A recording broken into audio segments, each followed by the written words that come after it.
വേദിയിലുള്ള ഏറെ ബഹുമാനരും ആദരണീയരുമായ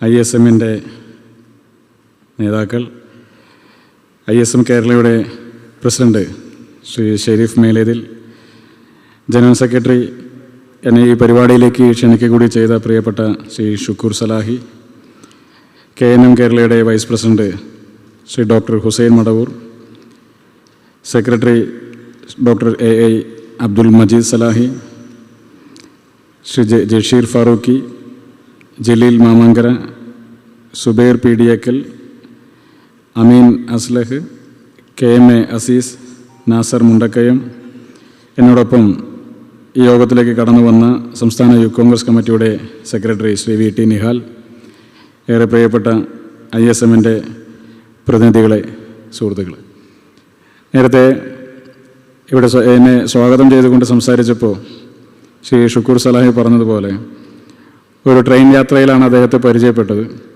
അപ്പോൾ അന്ന് 25-ാം തീയതി നടക്കുന്ന ഈ പരിപാടിയിലൊന്ന് പങ്കെടുക്കാമെന്ന് അദ്ദേഹം ചോദിച്ചു. ഞാൻ 25-ൻ്റെ തീയതിയിൽ മറ്റു പരിപാടികളില്ല, പക്ഷേ യൂത്ത് കോൺഗ്രസിൻ്റെ ഒരു നിയമസഭാ മാർച്ച് 22-ാം തീയതിയുണ്ട്. ആ മാർച്ച് എങ്ങനെ പര്യവസാനിക്കും എന്നതിൻ്റെ അടിസ്ഥാനപ്പെടുത്തിയിരിക്കും മറ്റു പരിപാടികളിൽ പങ്കെടുക്കാൻ സാധിക്കുമെന്നുള്ളതുകൊണ്ട് 25 ഭാഗ്യമുണ്ടെങ്കിൽ പങ്കെടുക്കാം എന്ന് പറഞ്ഞാണ് പിരിഞ്ഞത്. എന്തുതന്നെയായാലും ISMൻ്റെ ശാഖാതലങ്ങളിൽ നിന്ന് തിരഞ്ഞെടുക്കപ്പെട്ടിട്ടുള്ള ഈ സംസ്ഥാനത്ത് തന്നെ ഏറ്റവും മികച്ച ക്രീമായിട്ടുള്ള ഈ പ്രസ്ഥാനത്തിൻ്റെ ഭാരവാഹികൾ പങ്കെടുക്കുന്ന ഈ യോഗത്തിൽ പങ്കെടുക്കാനുള്ള ഒരു ഭാഗ്യം എനിക്കുണ്ടായി എന്നുള്ളത് കൊണ്ടാണ് ഇവിടേക്ക് കടന്നു വരാനുള്ളൊരു അവസരം ലഭിച്ചത്. മുസ്ലിം സമുദായത്തിൻ്റെ നവോത്ഥാനത്തിൽ നിർണായകമായ പങ്ക് വഹിക്കുന്ന, പരിവർത്തനത്തിൻ്റെ, പുരോഗമനത്തിൻ്റെ കാഴ്ചപ്പാടുകൾ മുന്നോട്ട് വയ്ക്കുന്ന ISM കേരളയുടെ ഈ യോഗത്തിലേക്ക് കടന്നു വരാനും സംസാരിക്കാനും അവസരം ലഭിച്ചതിലുള്ള സന്തോഷം ആദ്യമേ തന്നെ പങ്കുവയ്ക്കാൻ ഈ അവസരം ഉപയോഗിക്കുകയാണ്. ഇവിടെ നേരത്തെ സംസാരിക്കുന്ന ആളുകളിൽ ഞാൻ ശ്രദ്ധിച്ചു, നമ്മുടെ സമൂഹം ഇന്ന് അനുഭവിച്ചുകൊണ്ടിരിക്കുന്ന, നേരിട്ടുകൊണ്ടിരിക്കുന്ന ഒരു വലിയ പ്രതിസന്ധി എന്ന് പറയുന്നത് നമ്മളൊക്കെ ചിന്തിക്കുന്നതിനപ്പുറത്തേക്കുള്ള ഒരു വിദ്വേഷം ഇന്ന് നമ്മുടെ സമൂഹത്തിനകത്ത് പ്രചരിച്ചു കൊണ്ടിരിക്കുന്ന ഒരു കാലഘട്ടമാണ് എന്നുള്ളതാണ്. രാജ്യത്തെ സാഹചര്യങ്ങൾ ഒരു വലിയ പ്രതിസന്ധിയുടേതാണ്. ഈ രാജ്യത്തിൻ്റെ മുഴുവൻ ജനവിഭാഗങ്ങളെയും ഒരുപോലെ കാണാൻ സാധിക്കാത്ത തരത്തിലുള്ള ഒരു മാനസികാവസ്ഥയിലേക്ക് രാജ്യത്തിൻ്റെ ഭരണത്തിന് നേതൃത്വം കൊടുക്കുന്ന ഭരണ സംവിധാനവും അതിനോടനുബന്ധമായി നിൽക്കുന്ന മറ്റ് സംഘടനകളും എല്ലാം തന്നെ നമ്മുടെ രാജ്യത്തിനകത്തുനിന്ന് സൃഷ്ടിച്ചുകൊണ്ടിരിക്കുന്ന ഒരു വലിയ വിദ്വേഷത്തിൻ്റെ ഒരു രാഷ്ട്രീയമുണ്ട്. ആ വിദ്വേഷത്തിൻ്റെ രാഷ്ട്രീയത്തിന് വ്യത്യസ്തമായ ഒരു കാഴ്ചപ്പാടാണ് കോൺഗ്രസും യൂത്ത് കോൺഗ്രസും ഒക്കെ മുന്നോട്ട് വെച്ചുകൊണ്ട് പോകുന്നത്. അതിന് ഇന്ന് രാജ്യത്തിൻ്റെ മണ്ണിൽ ഏറ്റവും ശക്തമായി ധീരമായി നേതൃത്വം കൊടുക്കുന്നത് പ്രിയപ്പെട്ട ശ്രീ രാഹുൽ ഗാന്ധിയാണ്. ശ്രീ രാഹുൽ ഗാന്ധി അദ്ദേഹത്തിൻ്റെ ഭാരത് ജോഡോ യാത്ര തുടങ്ങുന്ന ഘട്ടത്തിൽ പറഞ്ഞ ഏറ്റവും പ്രസക്തമായൊരു കാര്യം, നമ്മുടെ രാജ്യത്തിൻ്റെ നിയമ സംവിധാനങ്ങൾ ഇന്ന് വിലക്കെടുക്കപ്പെടുകയോ ഒരു വലിയ സംഘടനയുടെ മഹാഭൂരിപക്ഷത്തിൻ്റെ പേരിൽ നിൽക്കപ്പെടുന്ന, അല്ലെങ്കിൽ അതിൻ്റെ പേരിൽ അറിയപ്പെടാൻ ആഗ്രഹിക്കുന്ന, അതിനകത്തൊരു എക്സ്ട്രീമിസത്തിൻ്റെ ഭാഗമായി നിൽക്കാൻ വേണ്ടി സാധിക്കുന്ന, താല്പര്യപ്പെടുന്ന ആളുകളുടെ ഭാഗമായി വിലക്കെടുക്കപ്പെടുകയോ നിയന്ത്രിക്കപ്പെടുകയോ ചെയ്തുകൊണ്ടിരിക്കുകയാണ്. കോടതികൾ അത്തരത്തിൽ തന്നെ വിലക്കെടുക്കപ്പെടുന്ന സാഹചര്യം ഉണ്ടാകുന്നു. എല്ലാ ഭരണകൂട സംവിധാനങ്ങളെയും വിലക്കെടുക്കപ്പെടുന്ന സാഹചര്യം ഉണ്ടാകുന്നു. സത്യം വിളിച്ചു പറയേണ്ടുന്ന മാധ്യമങ്ങൾ പലപ്പോഴും സത്യം പറയാൻ മടിക്കുന്നുവെന്ന് മാത്രമല്ല, നുണയുടെ പ്രചാരകരായി മാറുന്നു. മാധ്യമങ്ങളും കോടതിയും സംവിധാനങ്ങളും ഭരണകൂടത്തിൻ്റെ എല്ലാവിധങ്ങളായ സംവിധാനങ്ങളെയും വിലക്കെടുക്കപ്പെട്ടിരിക്കുന്ന ഒരു കാലത്ത് വിലക്കെടുക്കപ്പെടാൻ സാധിക്കാത്ത, അത്തരത്തിൽ രാജ്യം ഭരിക്കുന്ന പ്രസ്ഥാനത്തിന് വിലക്കെടുക്കാൻ സാധിക്കാത്ത ഒന്ന് നമ്മുടെ രാജ്യത്തിൻ്റെ തെരുവുകളാണ്.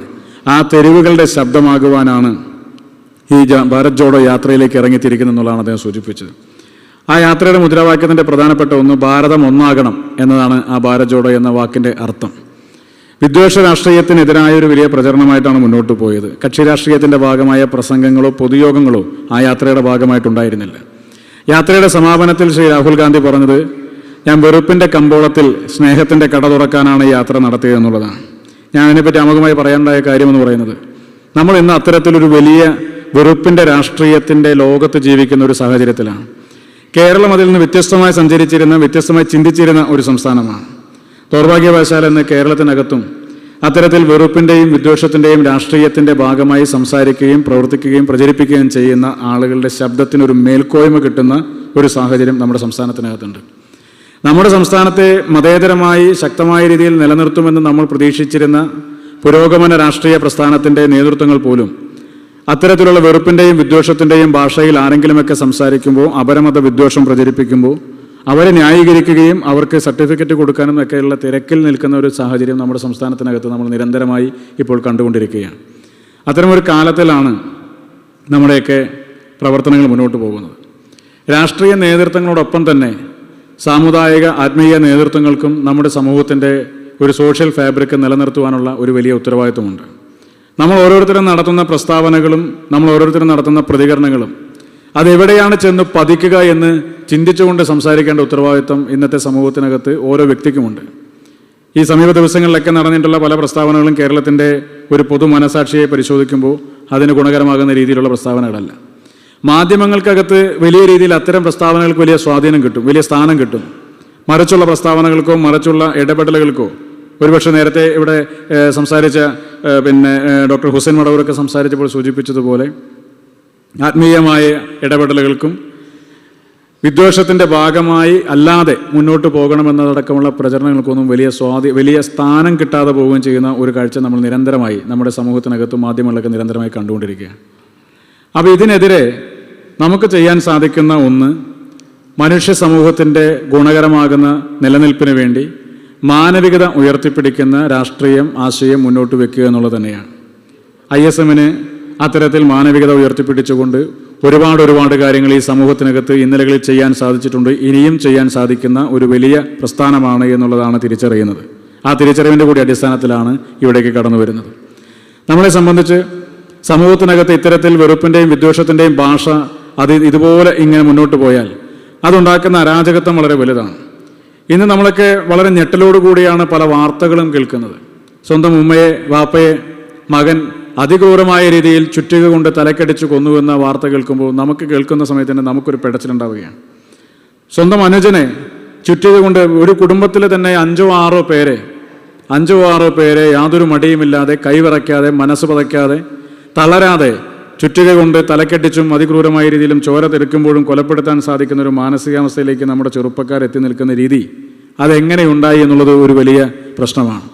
സമൂഹത്തിനകത്ത് രാഷ്ട്രീയത്തോടും അതോടൊപ്പം തന്നെ മറ്റ് ആത്മീയ പ്രവർത്തനങ്ങളോടൊക്കെയുള്ള വിമുഖത അതുണ്ടാക്കുന്ന ഒരു അരാജകത്വം, ആ അരാജകത്വം ഉണ്ടാക്കപ്പെടുന്ന ചെറുപ്പക്കാർക്കിടയിലേക്ക് ലഹരിമരുന്ന് മാഫിയകളിലേക്ക് ഒരു കടന്നുകയറ്റം, ലഹരിമരുന്ന് മാഫിയകളുടെ ഭാഗമായിട്ടുള്ള അത്തരത്തിലുള്ള മാഫിയ സംഘത്തിൻ്റെ പ്രവർത്തനത്തിൻ്റെ ഭാഗമായി ചെറുപ്പക്കാരും വിദ്യാർത്ഥികളും ലഹരിക്ക് അടിമപ്പെടുന്നതിൻ്റെ ഭാഗമായി ഉണ്ടാകുന്ന ഒരു സംഘർഷം, ഇതെല്ലാം നമ്മളെ ഇന്ന് ഒരു വലിയ ആശങ്കയിൽ നിലനിർത്തുന്ന ഒരു കാലഘട്ടം കൂടിയാണ്.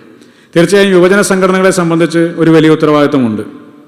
പഴയ കാലത്തിൽ നിന്ന് വ്യത്യസ്തമായി ഇന്ന് യുവജന സംഘടനകളിലേക്ക് ചെറുപ്പക്കാരുടെ വലിയ കുത്തൊഴുക്കില്ല എന്നുള്ള കാര്യം നമുക്കെല്ലാവർക്കും അറിയാം. ഇത്തരം പ്രവർത്തനങ്ങളിലേക്ക് വിളിച്ചാൽ ആരും തന്നെ അത്ര താല്പര്യപ്പെട്ട് വരുന്ന ഒരു കാലം കൂടിയല്ല. പുതിയ തലമുറ, ജൻസി തലമുറ എന്ന് പറയുന്നത് ഇതിനോടൊക്കെ വലിയ വിമുഖത കാണിക്കുന്ന ആളുകളാണ്. എന്തുകൊണ്ടാണ് വിമുഖത ഉണ്ടാകുന്നതെന്ന് ചോദിച്ചാൽ അതൊരു അരാഷ്ട്രീയതയുടെ ഭാഗമായിട്ടാണ്. ഈ അരാഷ്ട്രീയത ആ ചെറുപ്പക്കാർക്കിടയിൽ മാത്രമല്ല, അത് യുവജന സംഘടനകൾക്കിടയിലും ഇന്ന് വലിയ രീതിയിൽ കടന്നു വന്നിട്ടുണ്ട്. ഒരു തെറ്റ് സംഭവിച്ചാൽ ആ തെറ്റ് തുറന്നു പറയാൻ രാഷ്ട്രീയ നേതൃത്വങ്ങൾ മടി കാണിക്കുന്ന എല്ലാ കാലത്തും, അത് തുറന്നുകൊണ്ടിരിക്കുന്നിടത്തോളം കാലം ഈ അരാഷ്ട്രീയത നിലനിന്നുകൊണ്ടേയിരിക്കും. എൻ്റെ പ്രസ്ഥാനത്തിന് ഒരു തെറ്റ് സംഭവിച്ചാൽ ആ പ്രസ്ഥാനത്തിൻ്റെ ഭാഗമായി നിൽക്കുമ്പോൾ തന്നെ അതിനകത്തും പുറത്തും അത് ചൂണ്ടിക്കാണിക്കാൻ എനിക്ക് സാധിക്കുന്നില്ല എങ്കിൽ എൻ്റെ പ്രസ്ഥാനത്തിനകത്തും അരാഷ്ട്രീയത ഉണ്ട് എന്നുള്ളത് ഞാൻ തിരിച്ചറിയേണ്ട കാര്യമാണ്. ആ നിസ്സംഗതയും ആ അരാഷ്ട്രീയതയുമാണ് ഇതിനകത്ത് ഒരു വലിയ ആശ്രയമായി കടന്നു വരേണ്ടുന്ന ചെറുപ്പക്കാരെ സംബന്ധിച്ച് പ്രതീക്ഷകൾ നഷ്ടപ്പെട്ട് അവരെ മറ്റു ദുരിതങ്ങളിലേക്ക് യാത്ര ചെയ്യാൻ വേണ്ടി പ്രേരിപ്പിക്കുന്നത്. ആ പ്രതീക്ഷകൾ നഷ്ടപ്പെടുന്ന ചെറുപ്പക്കാരാണ് ഇവിടെ ലഹരിയുടെയും വർഗീയ കോമരങ്ങളുടെയും കൈകളിലേക്ക് അടിമപ്പെടുന്നത്. സമൂഹത്തിനകത്ത് അരാജകത്വം കൂടുമ്പോൾ സ്വാഭാവികമായും അവിടെ എളുപ്പം കടന്നു വരാൻ വേണ്ടി ശ്രമിക്കുന്നത് ലഹരി മരുന്ന് മാഫിയകളും അതോടൊപ്പം തന്നെ ഈ വർഗീയ പ്രചാരകരുമാണ്. സമൂഹം അത്രത്തോളം അരാജകമായാൽ ആ ഒരു അരാജക സമൂഹം ഉണ്ടാക്കിയെടുക്കുന്ന ഭവിഷ്യത്തുകൾ നമ്മളെ സംബന്ധിച്ച് ഒരു മാനവിക സമൂഹത്തിന് ഗുണകരമല്ല എന്നുള്ളതാണ്.